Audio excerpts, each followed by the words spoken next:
that we are on to our next speaker who is with us, who will be with us shortly. So let me just briefly tell you about him. And he is none other than Mr. Chandan Chatterjee. He's former head of supply chain, Zydus Wellness Limited, and supply chain expert Ahmedabad. And he will enlighten us on the topic of how to become the preferred supplier to large companies. So, being in the MSME, medium and small scale industries, how can you become a preferred supplier to large companies? Let me quickly brief about him to all of you who are joined here right now.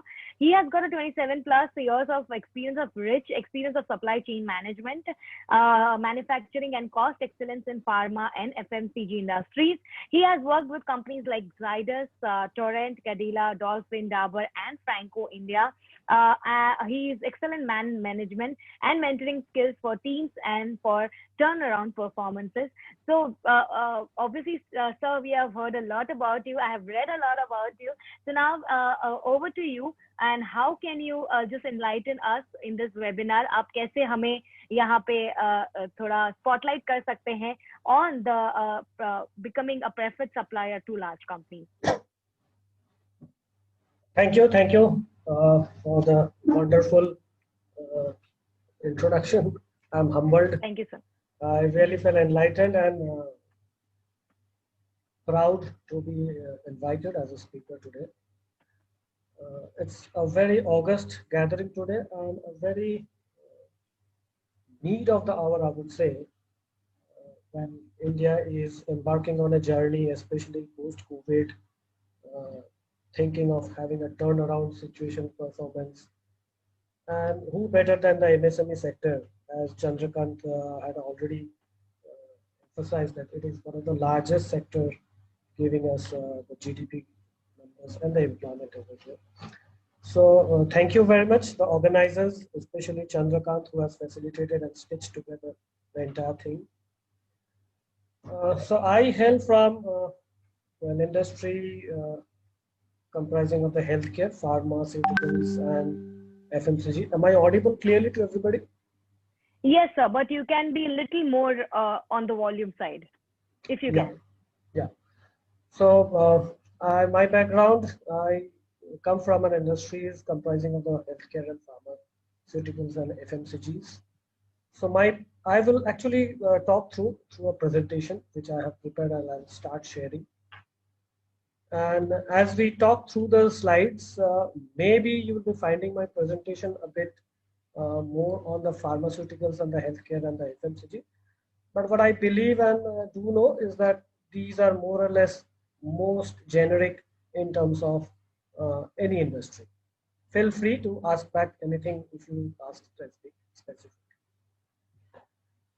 So the hot topic is that how to become a preferred vendor to a large corporation. As we know, large corporation means a large pie of revenue generation for the MSMEs, and that obviously is a carrot to everybody. So what my presentation or my talk, what I will do, I'll give a glimpse from the company's perspective. So how do large companies looks like from within? And in the later part of my presentation, I will take you through the performance appraisal, or how a vendor is qualified first of all, and then what are the different criteria and recommendations. So to start with, can I start a take charge? Yeah. Just give a minute, I'll take the can I take the control of the screen, please?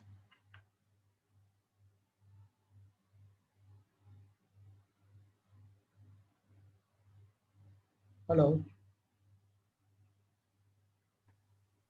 Yes, sir. Can I take for a better control? Can I take the control of the screen? So, sir, can you not operate on the slideshow you have been working on? Yeah, I can't operate right now. Okay, we'll just get back to you in a moment.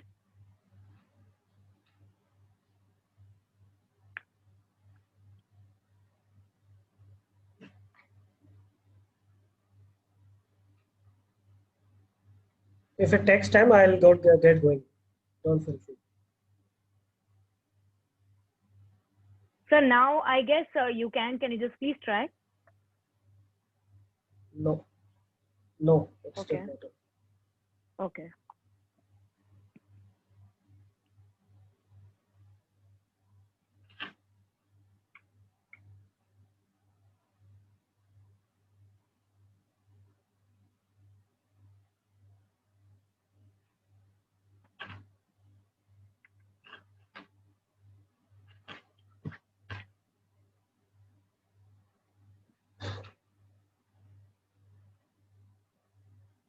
It's showing that host disabled the participant screen share.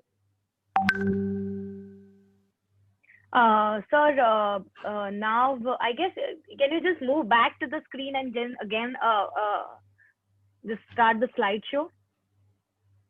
You're asking me? Yes, sir.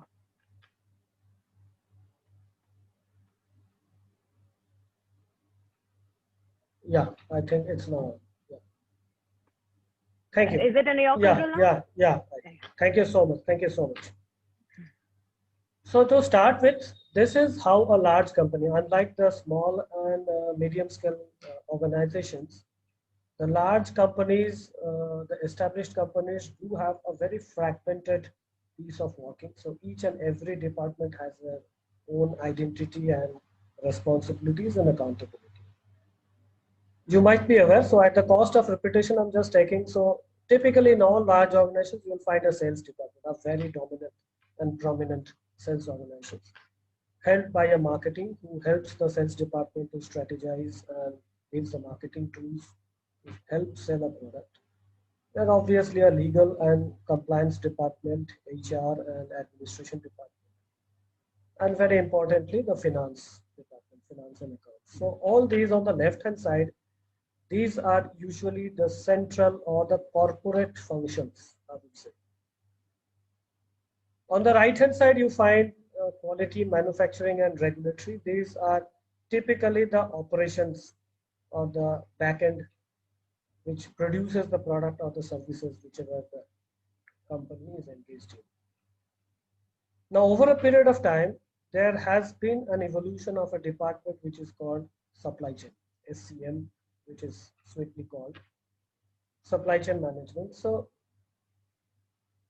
they do the performance or basically it's a techno commercial function who needs together all these departments that you're seeing on the screen and has evolved as providing a competitive edge. So far so that it is often said a recent modern organization, they do compete not about their top line or bottom line because of their sales or marketing.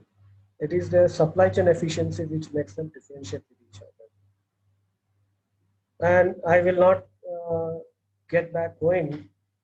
In these post-COVID times, last 5-6 months, this saying has recently been proved once and again for all that those companies who actually adapted to these crisis situation from their supply chain efficiency actually took on the COVID times much more better.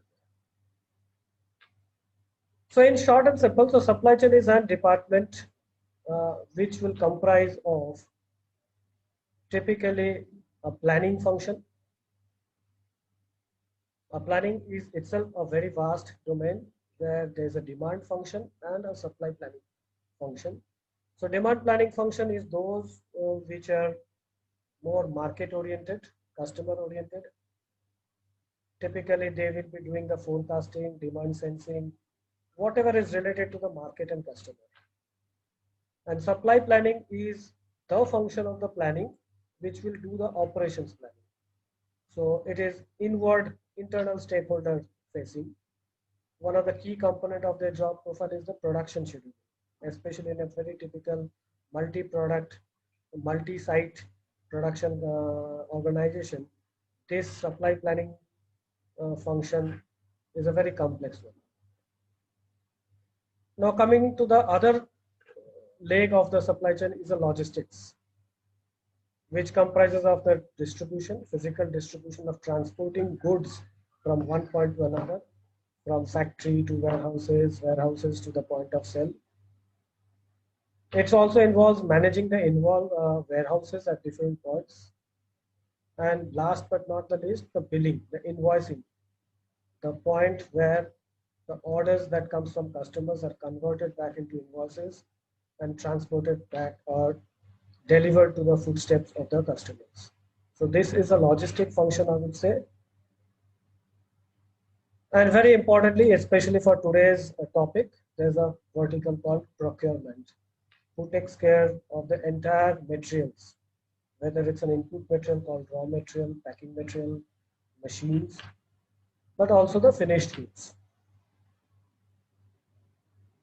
So these are the three major legs of supply chain department. So there has been different terminologies, nomenclatures do float around in the system, but as a small MSME vendor who will be likely going to engage or are engaged, you should know what are the different departments within the supply chain. So within an organization, a modern organization, there is a department, supply chain. They are there. See, all these activities were also being done in a different name previously. Even in your current organization also, these activities are being done, but they get submerged in some other functions. For example, demand planning becomes a part of the sales team. The supply planning becomes a part of manufacturing, similarly and similarly. But when a large organization takes a structured orientation towards their department, so supply chain is there and they deliver what? This is a department which will stand within the company for cost and quality. I'll come to the point of quality later on. This is a department which also calls for the inventory management of the entire enterprise, raw material, packing material, machineries, capex, or even finished goods. They are the department who are responsible or accountable for uninterrupted supply. This is a non-negotiable KPI, key performance indicator for our supply chain. Materials has to be there in plant to make the production happening. Materials, products has to be there on the warehouses for the sales to happen. This is also a department which will take care of risk mitigation, business continuity. There's managers, vendors, which we'll discuss today. This is a department, apart from the sales, are also responsible for an objective demand sensing. Sales are always the most aggressive department within our organizations. But for the sector of inventory management, there's an objectivity required, and demand sensing is growing large leaps and bounds within an organization, and supply chain is the responsible department. As I said, product availability is a part of sale. So if I talk of the balance sheet of the organization, which we are all aware of, so supply chain stands for the cost part. They are not the revenue generator. They are the cost centers, and they manages all the cost centers of the company. So whatever is the material cost, cost of goods sold, sales and distribution cost, and inventory management, working capital. So these three parameters comprises of the bulk of the cost or expenses of an organization. So these three verticals are the responsibilities of supply chain. In a single line, if I take the liberty of saying any cost item or line an organization engages in, except for manpower salary, has to pass through a supply chain. So that's the significance of supply chain department within a modern organization. Now let me zoom into the procurement and vendor, which is the topic of today. Over a period of time, it is no more a simple purchase department which exists. Purchase departments have actually ceased to exist in a large organization. They are better called as procurement today. So which was only an issuance of purchase order and getting the delivered material at your factories and helping the payment to be released, which was purchasing what was procured to be at one point in time, has now got elongated, backtracked, and what we call it internally the source to pay. So the purchase manager today or the procure manager is today involved in not only the procure to pay, but also shortlisting, identifying, developing a vendor, making them on board with the organization. And with this journey, it is not only the purchase manager who plays the role. There are other functions of the department of the organization, like finance and quality, very prominently. So they also become a part of the entire procurement process. So as a vendor, you must be knowing that although purchase manager or procurement manager remains the single point of contact or the relationship manager of the organization or the face of the organizations to you, please bear in mind, beside him, there are other two main functions like quality and finance who are also responsible for your relationship with the organization. So as we are talking of large corporations, almost every company, and that's the law of rule today, that every vendor has to get officially approved. There is a list in the organization called approved list of approved vendors. So come what may say, there's no verbal assurances or verbal approvals right now going on within an organization. So you need to get an approval and get a uniform code, SAP code or ERP code. All the organizations have a structured qualification process. You can take care, you can know beforehand what is that qualification process. As I said, it's apart from the procurement manager, it's a quality function and the finance who are very much involved and equally involved during the approval phase. And once it is approved, it is the manufacturing who becomes the user of your product or service, and their feedback remains equally important. There is also a contract or legal agreement management, for which the legal and compliance departments also comes into effect or remains in vogue till the moment you remain an approved vendor. And as with every large organization, there's an IT system, ERP system, whether it is SAP or any other Oracle based. So there has to be a confluence with the IT system of the company where you need to be integrated to. So all this integration with the getting an approval with the help of the QA and manufacturing and finance, getting an ERP code, unique ERP code, just like a PAN number or Aadhaar number we have as a citizen of the company. As a vendor, you will be having your vendor code within the organization. Just let's go to the selection. It's a typical selection process for an approved vendor, how to get approved. So very at the start, once you are shortlisted or cited as a possible vendor relationship, the purchase manager or a QA manager or an R&D person will be in touch with you. A very preliminary give and take of exchanges of informations and will happen. Then the QA will do the first, either the desktop audit or a on-site audit. So audits are very important. Please bring it in mind. You as a vendor are liable to be inspected or audited by your corporation anytime. So as a starting process to a vendor qualification process, audit is a very mandatory stage. Post this audit, once this preliminary audit okays the entire thing, so there will be a minimum exchange of some data, requirements and data. And after which you will be required to supply your products items, sample data as per the specifications given by the company. These will be used up for taking up some trial batches at the research and development or formulation development lab. Once that is successful, or basis that, you will be asked or requested to supply a bigger quantity, not a commercial quantity, for scale up batches, so bigger scales or maybe the first batches in the plant or the sites. Only when those batches are taken up, evaluated fully from a quality perspective, everything perspective, then the final specs of specifications are finalized and shared back to the vendor.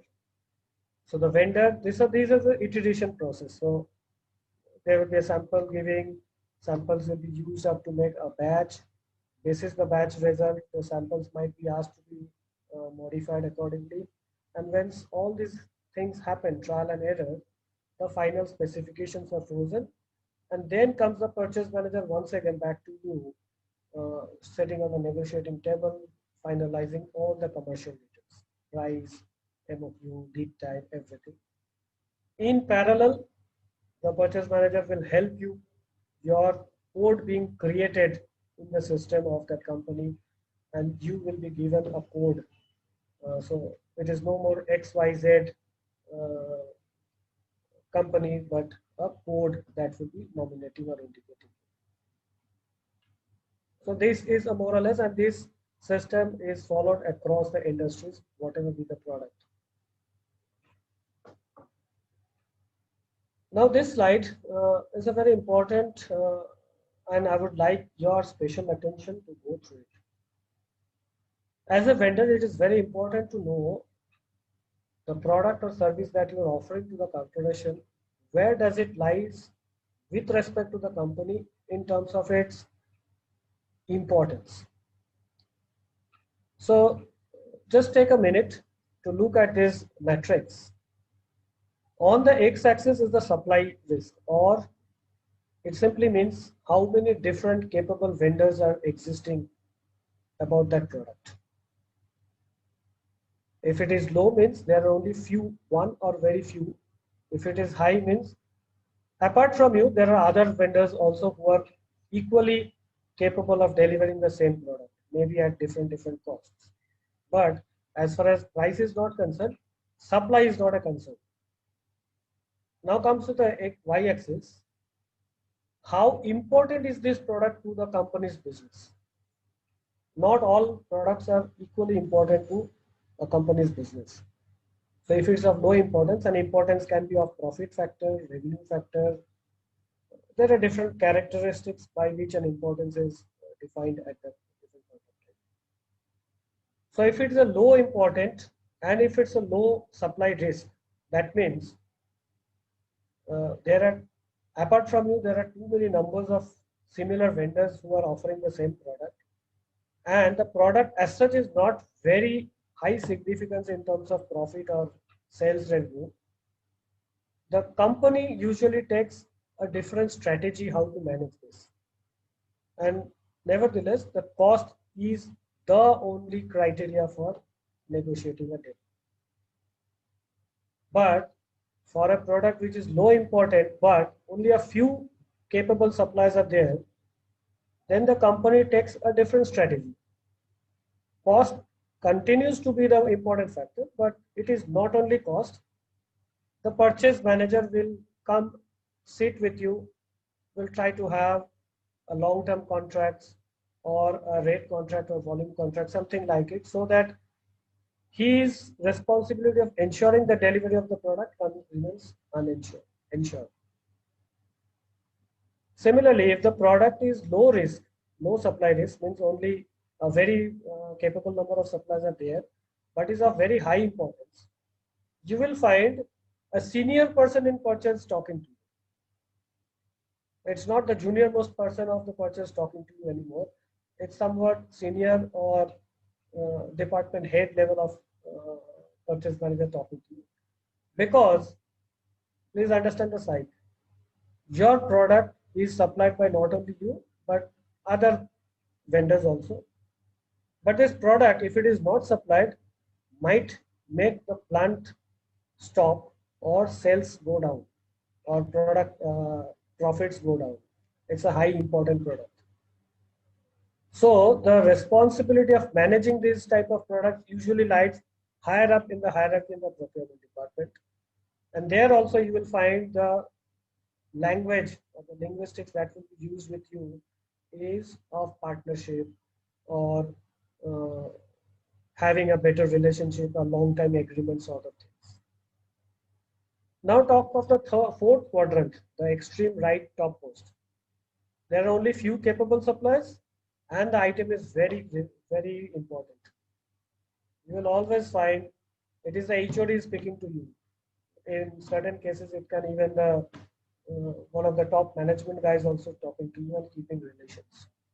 Because this is supplied by only few people or few vendors.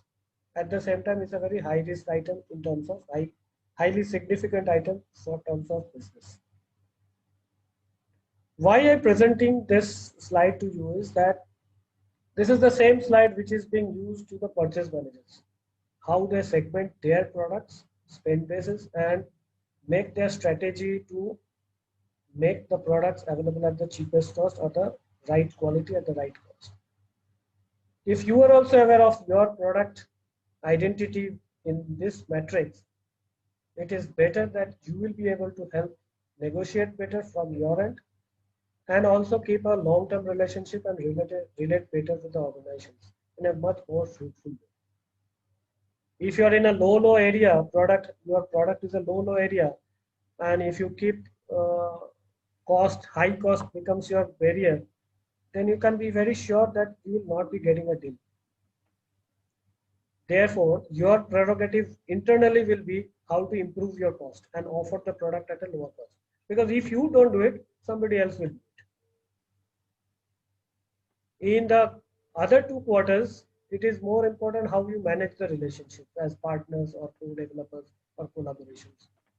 In the fourth quadrant, where it is a strategic item, it is usually a one-to-one relationship, usually, or very higher up in the procurement department. You'll be finding frequent visits to your office, or you will be asked or requested to come. So it's a relationship which matters. Cost is secondary here. I hope it makes sense to know this metrics. Coming to the different purchase systems employed within an organization, it can be centralized on-site. Some companies do have a centralized purchase department. For material wise, it can be also on-site. So packing materials or low-cost items are usually done a central contract, but the purchase orders are issued. So annual contract, single purchase order, but it would be an on-call item. So these are the different systems which are prevalent in current organizations where you will be dealing with the purchase department. Now, these are some of my practical tips and very important to know from your end. That as a vendor, your name doesn't matter after payment. You will have a unique ERP code. The IT system, every companies have their own IT system, and all IT systems will have an ERP code for you, which you should be knowing.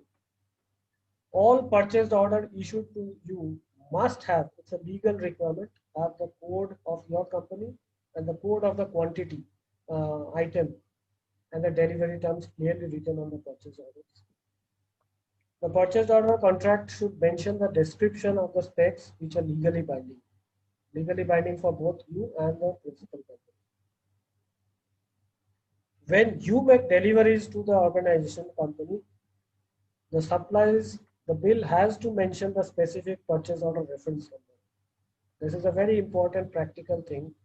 If you miss out this thing, because your internal system may not be requiring this, but that company, receiving company, has to have this mentioned. Without this, they are not accepted in their system.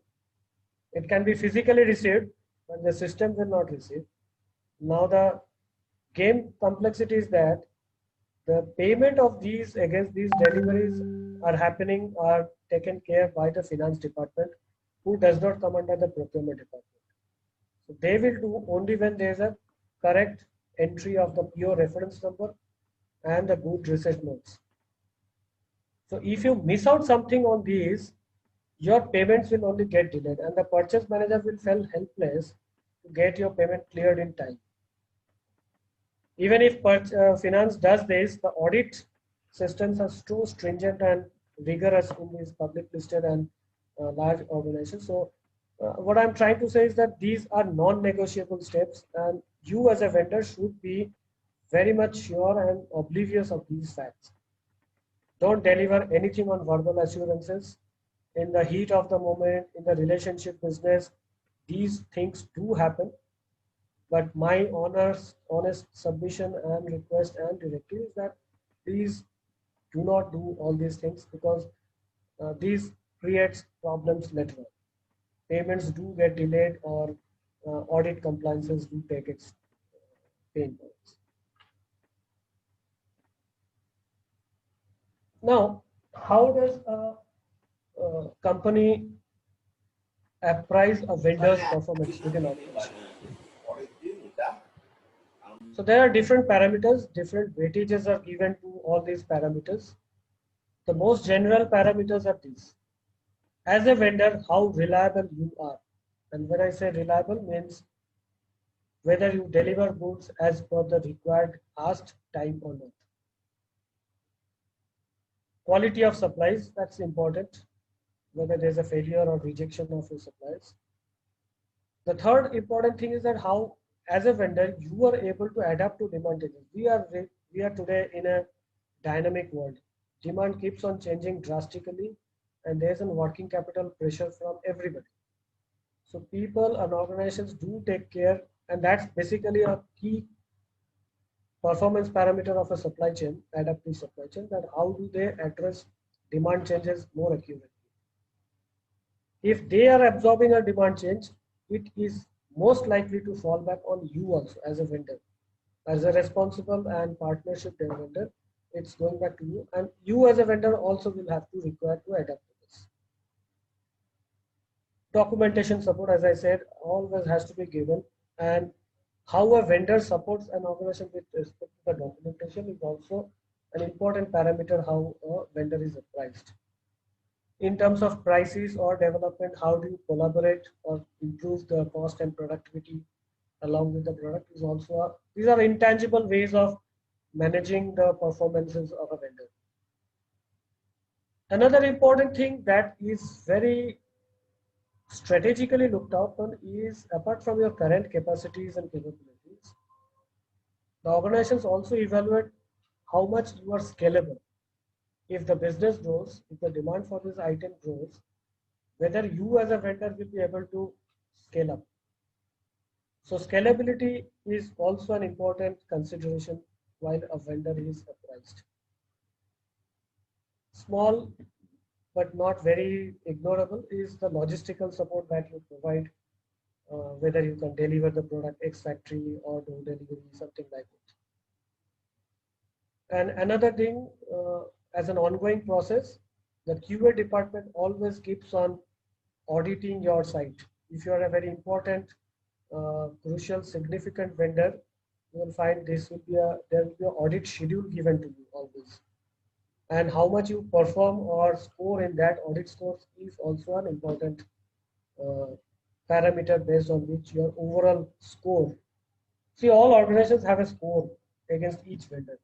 And at the end of particular period, 6 months or 1 year, these are taken on a desktop analytics. The supply chain and the quality department jointly review this and comes out with those scores internally, whether you get it or not. But take it from me, these are being done usually in a very structured manner, in a large, well-structured organization. And last but not the least is the cost of the credit terms, the commercial terms, which also is important. Basis these parameters, please be aware of the KPIs of the procurement manager. How is a procurement manager appraised within an organization?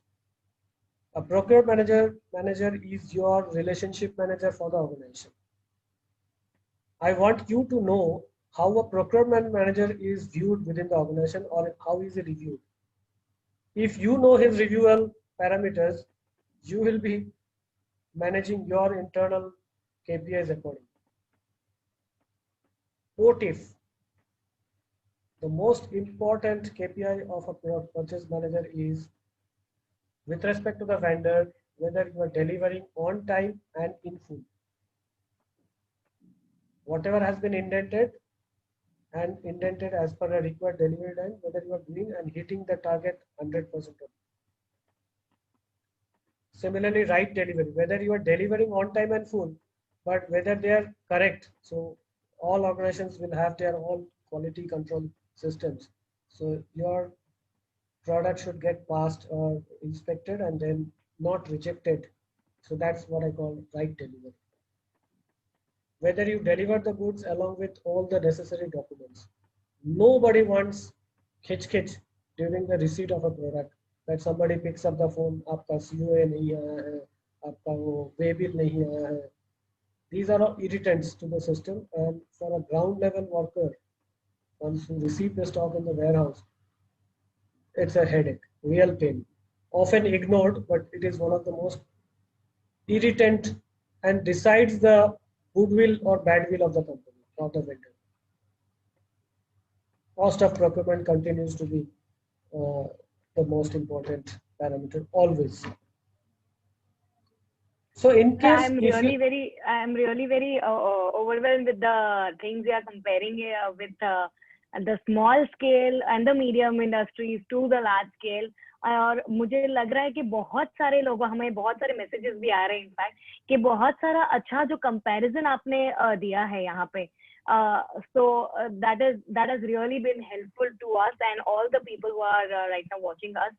We are little short of time, so I would request you to sorry for being. So I'll just finish in no, 2-3 minutes. I'm almost in the end of it. Yeah. So just in right delivery, if your product fails, it is your responsibility, a joint responsibility. That how do you analyze your failures? Organizations do differentiates between your failures as critical, major, minor. There's a process called joint analysis. Both the quality control chaps will conduct analysis of those things. They will find the root cause analysis and take actions that this consignment is passed and not it will not happen in future. So that's called corrective action and preventive action CAPA. Now these I can just skip this because this is what I just spoke also. The fourth point I will just mention that whatever product you supply as an MSME, keep enough focus that whatever you supply to the company also are packed in a good and sturdy packing. See, packaging creates a first-hand feel and goodwill of the company. So never compromise on the quality packing of your products. So this is the last slide. I think having dealt with the procurement team, cost will never be never mentioned. Cost is always a must thing, but large organizations, quality companies, they will always give importance to quality first. This is a basic DNA of a large, ethically correct company.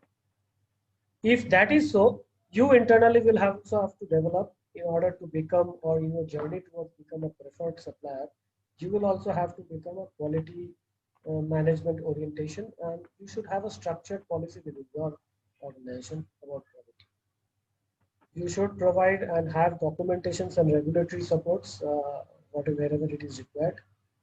Another very important thing, you should not undertake a manufacturing process change of your product without prior intimation and consent of the final product. See, your product goes as a raw material or packing material to a product which will be consumed by general citizens. So each product contributes to the quality of the product. So never ever change your manufacturing process. Keep the full transparency with the parent organization in this, and remain audit readiness for anytime audit. While these are to be given, also as a good vendor, responsible vendors, you can always seek guidance wherever possible to improve quality jointly, and how can you improve your quality and productivity. And the rest three are, I think, the commercial parameters. As a purchase manager, will never ask for price fluctuations at short period of time. These are not liked very much, but obviously if there are genuine reasons, it's a free and fair and objective world. So people do take care of your pains and gains in that way.